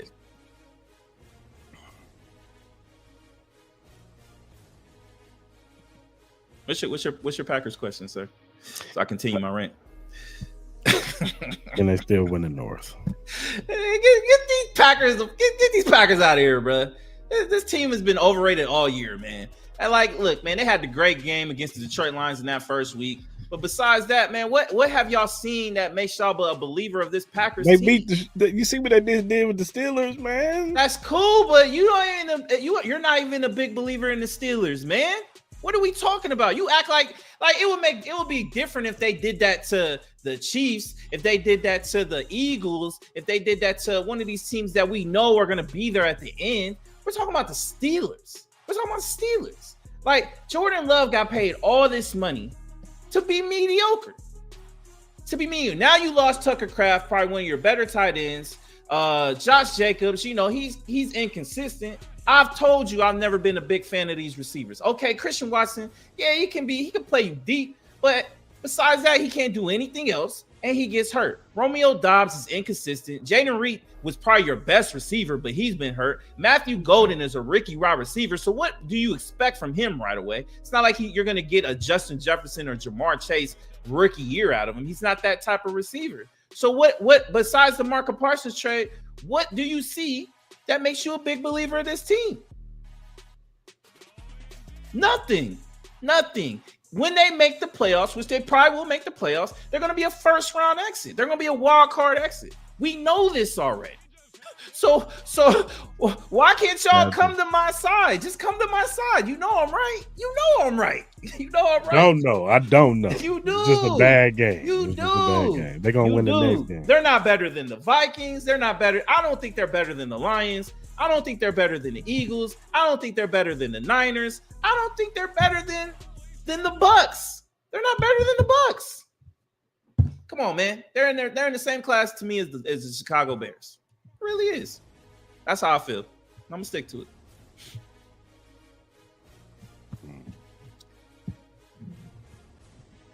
All right.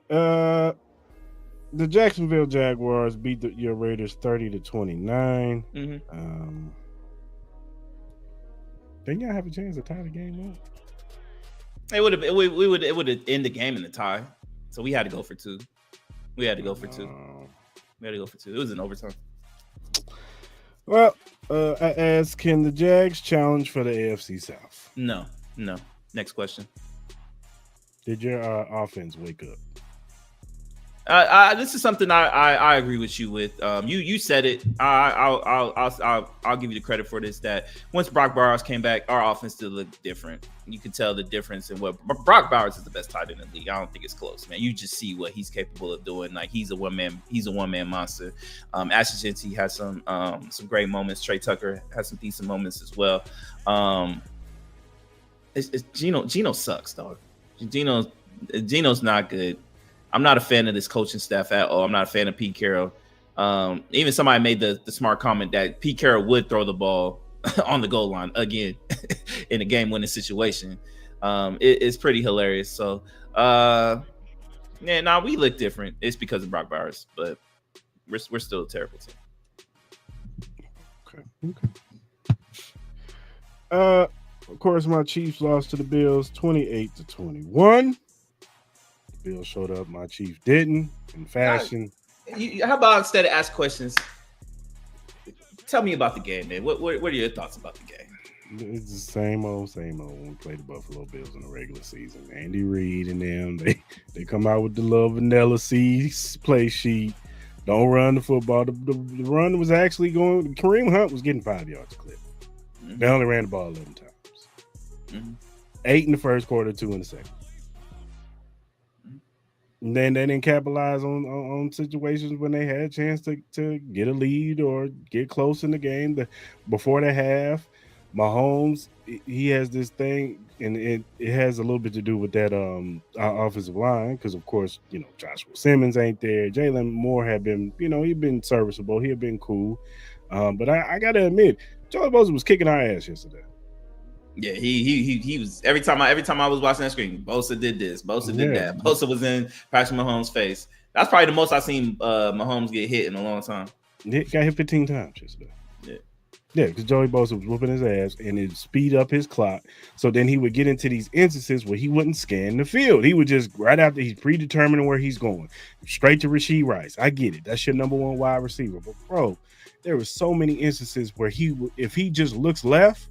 You got Worthy wide open over here, bro. That's a first down. Mm. Even before the half, there was a play where he tried to get it to Rashee Rice. He had predetermined he was getting to him, and he has Travis Kelce like right there. or he's either Kelsey or Kareem Hunt, wide open right there. Then he starts bailing from pockets, and then I'm gonna tell you right now, because we play Buffalo again next year, because we play the AFC East. Put in for any time Patrick Mahomes interception, because he always got to throw a pick to end the game or some fashion or some way. And I don't know for the life of me why he threw that pass like that. You see Xavier Worthy, who was not the biggest guy in the world. I would even get it if it was Taekwon. Taekwon is 6'3", he can go up and get it. Okay, cool. But you going into a 5'11" receiver when you could have just, at the very minimum, get a couple of yards, get 5 yards, bump it. You going for it on fourth down anyway, especially where the game was. Why throw that pass, man? And it was just like, I don't know. It's like when we played them in the regular season, it's like we forget how to play football. But shout out to Buffalo. They came to play. They did. They had a great game plan. They ran it right down our throats. They used the tight ends on our linebackers and Drew Tranquil. I don't know why, for the life of me, Spags, he didn't make no adjustments. Why you ain't put Jaden Hicks out there? I want y'all to play the rookie, Bassa. That's what y'all drafted him for, because he's a good coverage linebacker. I get it. They don't be wanting to I hate this game because they don't be wanting to show too much, because they like, we got to play them later in the playoffs. Okay, I get it. But it's like, you can't make some slight tweaks. I ain't asking you to show the whole playbook. You're right. But damn. It's like the offense was literally like, hey, y'all get open. There was no nuances to the routes. It was just like, everybody go deep and get open. And then you, of course, you abandon the run game. Like, you got to slow, if you want to slow this pass rush down, run the football. You got to slow them down. And it just wouldn't do that. Even if you did some jet sweeps with Xavier Worthy and Rashard Smith. It's just like, come on, y'all. Like, look, I get it. Everybody's like, oh, this game don't matter. It do matter, because now we in the hole, dog. This ain't like if we was 8-0, 7-2, 7-1, 6-2. Okay, whatever. We 5-4. We can't keep on getting behind the 8-ball. So I want to ask you this question. What's your concern level? You guys are currently in the eighth spot, so you're currently out of the playoffs right now. You got the Broncos, Colts, Cowboys, Texans, Chargers, Titans, and Broncos as your next 1, 2, 3, 4, 5, 6, 7 games. What's your confidence level that you guys will even make the playoffs? I mean, I still got confidence that we'll make the playoffs, because we still got Patrick Mahomes, we still got Andy Reid and all them. I think they'll make the adjustments. I think the bye week came at the right time for them to make whatever adjustment. Joshua Simmons, he's back in the building, so we'll get our left tackle back. I don't know what's going to happen with Jawan Taylor, because I know he got hurt in the game. But I expect Isaiah Pacheco to come back, and we'll see if we make a move. You know what I'm saying? If we make a move, whether it be another running back or maybe it be a defensive lineman, we'll see.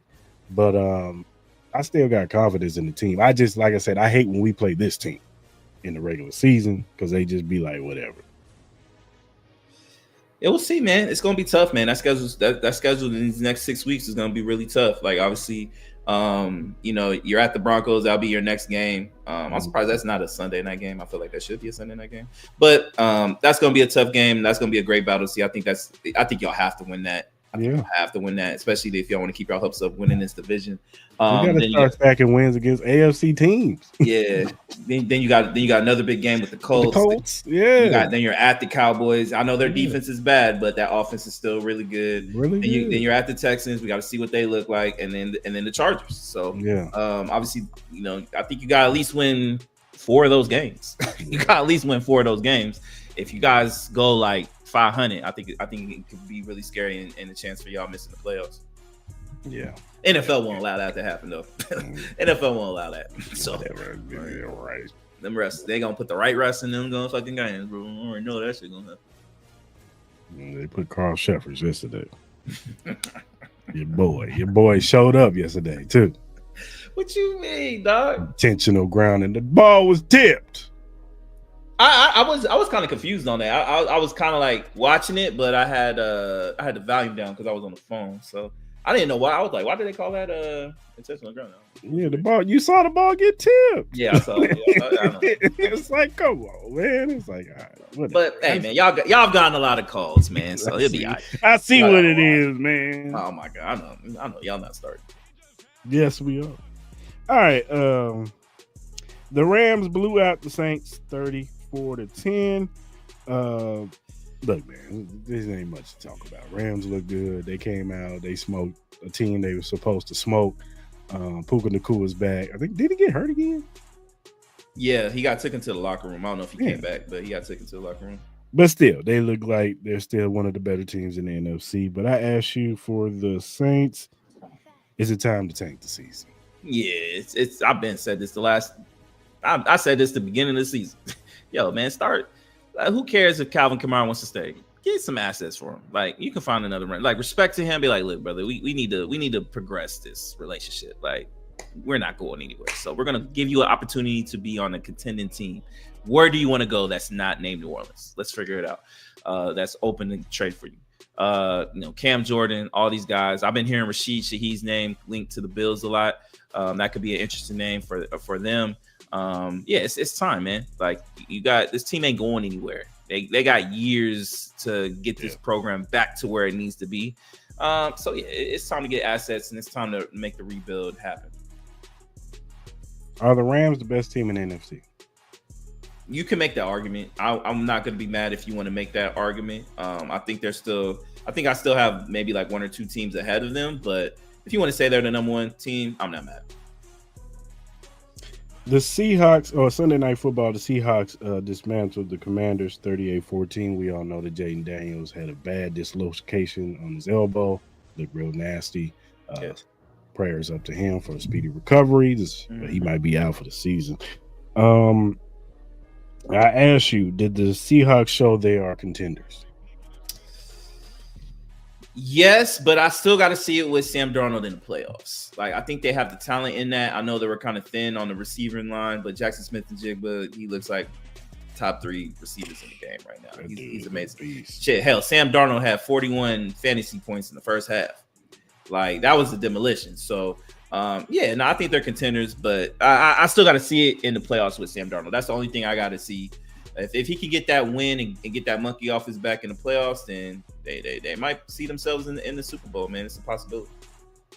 And with the Commanders, is this a lost season? Yeah, it is, man. It sucks to say, but with it kind of all started off with the Terry McLaurin situation where we all stated, why does it take us so long to sign this man? You know he's going to be a part of the team. Just get it done before training camp. You could have had this all gone, and then he got the injuries, and then Jaden Daniels he kicked it off with he got the hamstring injury, then he had the knee injury, then the hamstring injury, and then for some reason you want to keep him in the game when the game is all done, and he gets the elbow dislocation. So it's a lost year. I think it's smart probably just to keep McLaurin out, get whatever he has, just get it healthy, just send him out for the year. Rest. Don't try to put too much wear and tear on Debo. Like, kind of ease these guys out. Make some trades. You know what I mean? I read the report from Jordan Schultz that they're considering moving some players and kind of like, throwing up the white flag. I think it's that moment in time. It sucks, you know what I mean? Especially coming off the great year that they had last year and the promise that we've seen. But I think the main thing for this Commanders team is to make sure they get Jaden Daniels healthy. Luckily, it wasn't his throwing arm. Luckily, it was just his off arm. So still gruesome injury, but I expect him to be back, get healthy, get mentally right, start this offseason the right way. I think you have the opportunity to get some assets and stuff like that. Yeah, I think they'll be fine in the future, but this is a washed year, man. And Dan Quinn, he I'm not saying he should be fired off that decision for continuing playing Jaden Daniels, but I think that ownership staff needs to have a long conversation with him going forward about how he needs to be better at protecting his players. Yeah, for sure. All right, man, that does it. Still got the Cowboys and Cardinals tonight. What's your thoughts on that game? I think the Cowboys are going to win.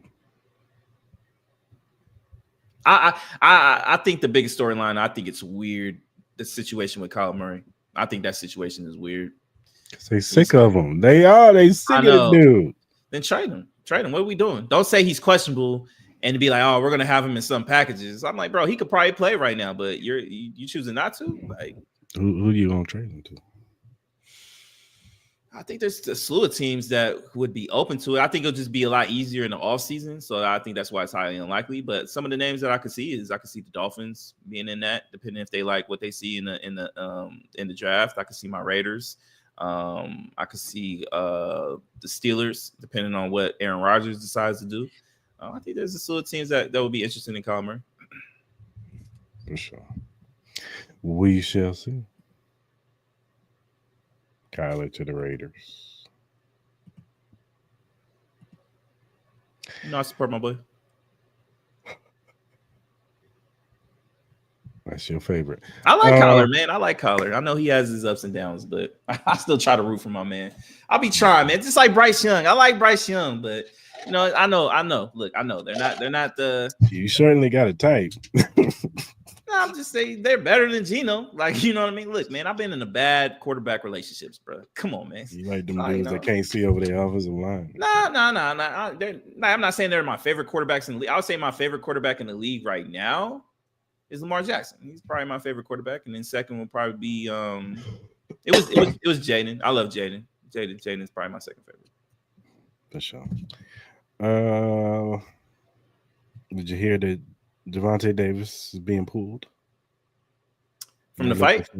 And they're looking to replace it and push it back to December.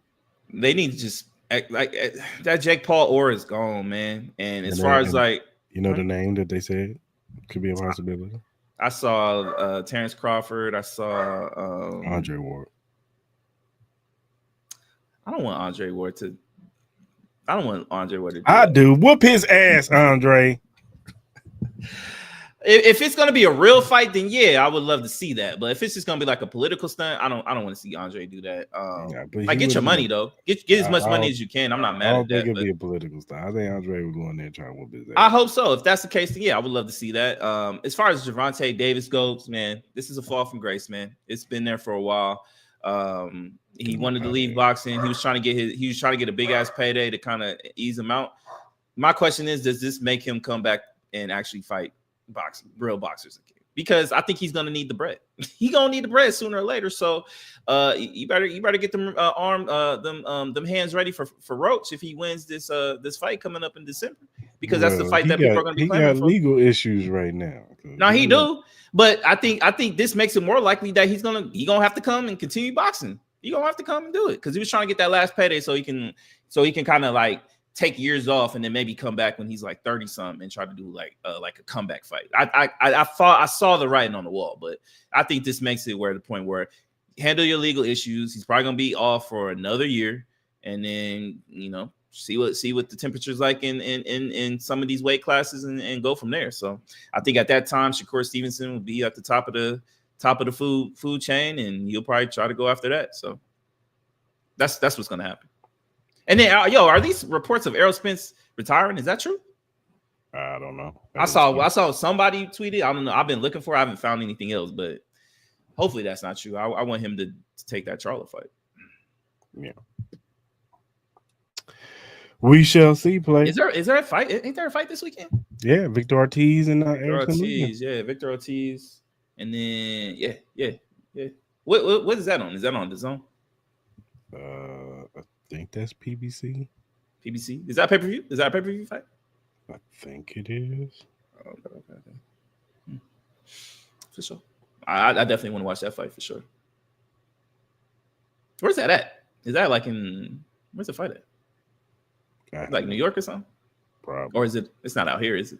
I don't think so. All right, man. Who gets your flowers of the week?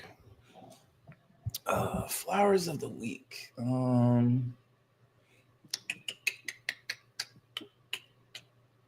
It's flowers. That's a good question. I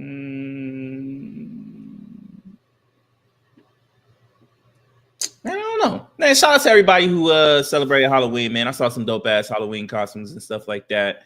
They get my flowers, and that's all I could think of the top of my head. I'll give my flowers to the LA Dodgers for winning the World Series. Shout out to them. Oh, what's your thoughts on the game, man? Where do you rank that World Series? Is that one of the greatest World Series matchups of all time? It's up there. It's up there. That was a great World Series. That was a great World Series. It was intense. Great World Series. Feel bad for Toronto, man. They was right there. They had their opportunities, man. They had their opportunities, but that Game 7 was amazing. I think that had to be the best Game 7 ever, me personally. As far as with my eyes, I'm sure there's other historians that probably have other games that they probably can bring up. I knew when old boy tied it up. I knew it was like, yep, Dodgers gonna win. I knew it once they had bases loaded in the ninth and homie caught that ball, ran into his homie. Yeah, I was like, yeah, Dodgers about to win this because Yamamoto, man, shout out to him, bro. He get flowers too. Coming off just pitching 96 pitches and coming in the next day and he threw like what 2 innings? 2 innings? Solid, man. So shout out to everybody on the Dodgers, man. I know they're celebrating in LA right now. I think the parade's going on as we speak. So shout out to LA, man. Enjoy it. Be safe out there. Shout out to Kendrick. Have fun. Yeah, shout out to Kendrick. Drake. Another L, my boy. It's tough out there. Stuff. That's crazy. But my flower goes to horror legend Robert Englund, who got his star on the Walk of Fame. If you don't know who Robert Englund is, he is the original Freddy Krueger. He's a legend in the business, and he deserved his star on the Walk of Fame. So shout out to Robert Englund, man. Congrats to him, yeah, man, for sure.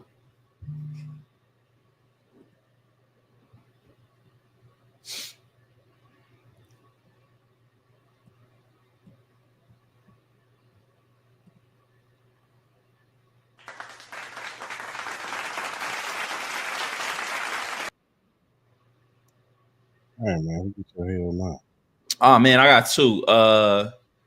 Another week of the government shutdown, and because of this, I may not be able to go home and see my family because y'all can't get y'all shit together. So I'm already hearing bad reports about how long lines and TSAs, and it's only gonna get worse from here. So man, come on, man, get this thing together, man. Come on, man.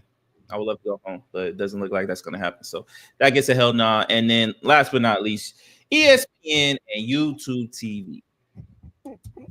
What are we doing? We this is a every year experience with, especially this ESPN. I think the ESPN. It's more so ESPN on this point. Like YouTube TV is not at fault. Like it's not like they're getting any saving grace from here. But at the end of the day, ESPN, I think it's dirty work what you're doing. We all see the play. You guys are trying to push and promote people to go to your ESPN app. That's dog shit trash that runs like it's terrible, and you're using all your sports faces and Stephen A. Smith and Scott Van Pelt to run these dumbass ads on Twitter to say save sports on your network. Like, bro, just get the deal done. Like to use customers to do your dumbass battles and try to get more money out of us. Even though you guys made record profit the last year, I don't understand what the issue is. Like you're using sports as a weapon to try to get what you want. And this happens every year right before NFL and college football season starts. And now we're doing this in season. So when does it stop? Like, come on, man, get the deal signed. Like this is getting old and tired. And this is what we went from a model of everybody was hyped of going into this streaming capability because you can pick and choose, and we got to worry about commercials. We ain't got to worry about all this other type shit.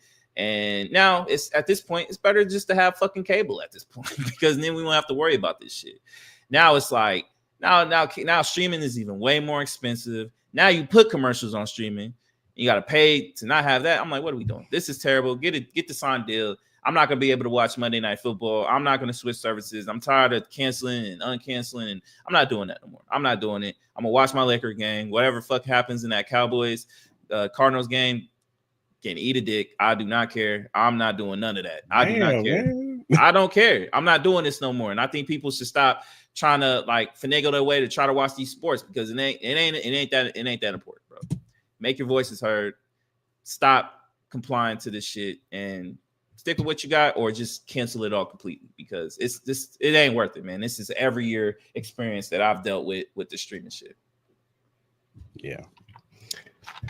I ain't really got no hell no's this week, so hell no to the government. Yeah.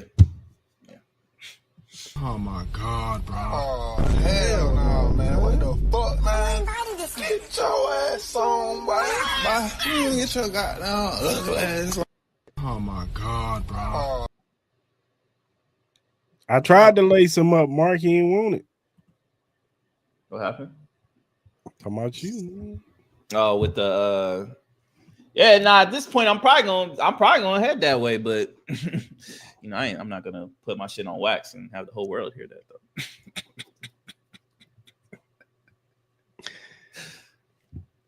All right. You see this shit from Bleacher Report? They have the best NFL team trades of all time for every team. Might be something to look into for Wednesday or next week. Yeah, we can do that because we got to cover all the trades to go down on Wednesday. So yeah, for sure. Look at the screen. You'll see it'll pop up our QR code for the WWE shop. Go ahead and scan it. Go to it. Get all your latest merch from all your WWE superstars. Shout out to Jade Cargill. She's the new women's champion. She beat Tiffy. But you can get her merch. You can get CM Punk, who's the new world champion. Some Cody Rhodes or Jey Uso, Roman Reigns, Rhea Ripley, Io Sky. Go ahead, scan it. Go get your merch. Uh-oh. What? I'll let you finish and I'll let you know. It's sports related. It's sports related. I'll let you finish. If you want to donate to the Cris Style Mal podcast, donate to Chris Mal podcast. We'll appreciate whatever you donate to us. Whatever streaming platform you use to listen to your podcast, we're available on Spotify, Apple, Amazon Music, iHeartRadio. Go ahead and subscribe to those. Also, first-time watchers on YouTube, hit that subscribe button, that like button, that notification button. So when we go live on Mondays at 10 a.m. Pacific Standard Time and Wednesdays, 9-ish p.m. Pacific Standard Time, jump in the lives like Mark is. Come in, talk to us. Give us your opinion on the topics that we talk about, whether it be the NFL, NBA, college football. We'll be talking about some college basketball, too. So give us your opinion and what you think, man, because we want to hear from you. Agree with us, disagree with us. We want to hear. Just don't come in here on no rah-rah stuff. Chill out.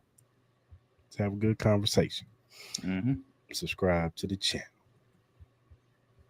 And whatever social media platform you use, whether it be X, Instagram, Facebook, TikTok, Threads, Twitch, whatever you use, we're available at Cris Style Mal. We will follow you back. We're just some regular guys who like to talk sports, music, movies, and all kinds of various other things. So if you have critiques or feedback, or if you have a question or topic and we like said topic, we will bring it up. We will shout you out because we want to show love to those who show love to us. So go ahead, hit us up via DM, emails, or our mentions.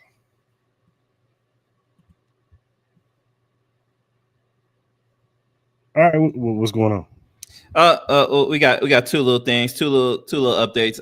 First, Ariel Helwani, he was on his show earlier today. He reveals that there have been several UFC fighters who have been offered money to throw fights. I've been told by multiple people that they've been approached and said, "Are you interested in throwing a fight? This is a massive issue for UFC when considered the questionable refereeing as of late." You can't help but let your mind go there as well. So that will be a story to look into. And then Jerry Jones was recently on his podcast, and he said they made a trade, but he won't disclose who they made the trade, who they got. So we will see. Supposedly, Jerry Jones said they've made a trade for a player, but they will not disclose it yet. Yeah. We'll see. Maybe it's Mika. Maybe it's a pass rusher. Or maybe it's a third string quarterback. Maybe they traded for Anthony Richardson. Who hell knows? Who knows? Who knows? All right, good people. Until Wednesday, hope you guys have a good rest of your few days. We out. All right, y'all. Be easy.